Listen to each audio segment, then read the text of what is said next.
Good morning my dear students. ఈరోజు ఒక ప్రత్యేకమైన రోజు.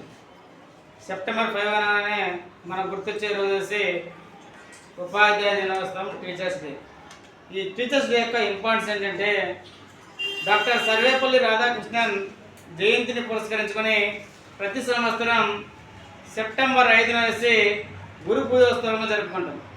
అసలు ఈ టీచర్స్ డే యొక్క ఇంపార్టెన్స్ అంటే డాక్టర్ సర్వేపల్లి రాధాకృష్ణన్ 1888 తమిళనాడులోని తిరుత్తని అనే ఒక చిన్న గ్రామంలో జన్మించాడు.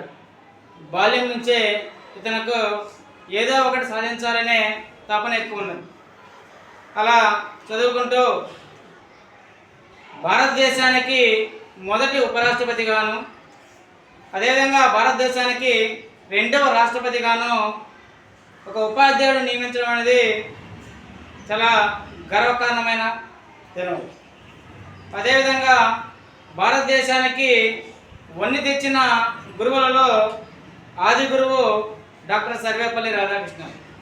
అతని యొక్క జన్మదినాన్ని మనం ప్రతి సంవత్సరం సెప్టెంబర్ 5న ఒక పండగ ఉత్సవంగా జరుపుకుంటాం. ఎంతోమంది ఉపాధ్యాయులకు ఆదర్శం డాక్టర్ సర్వేపల్లి రాధాకృష్ణన్. నిజంగా మనకు తల్లి జన్మనిస్తే గురువు మనకు జీవితాన్ని ఇస్తాడు. కాబట్టి అలాంటి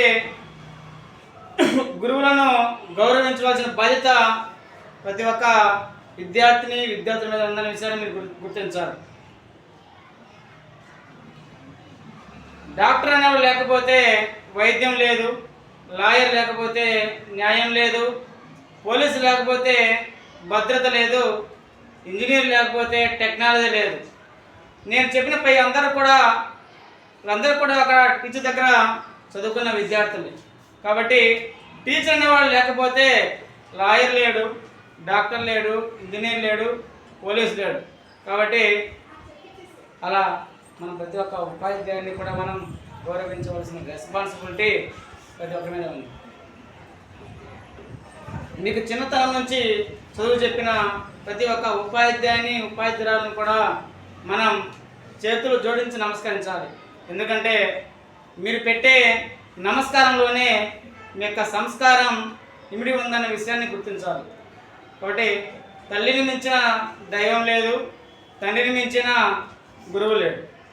కాబట్టి మొదటిగా మనం మన తల్లిదండ్రులను గౌరవించినట్లయితే గురువుని మనం గౌరవించినట్లయితే. కాబట్టి గురు బ్రహ్మ, గురు విష్ణు, గురుదేవో మహేశ్వర, గురు సాక్షాత్ పరబ్రహ్మ, తస్మై శ్రీ గురువే నమః అన్నారు పెద్దలు.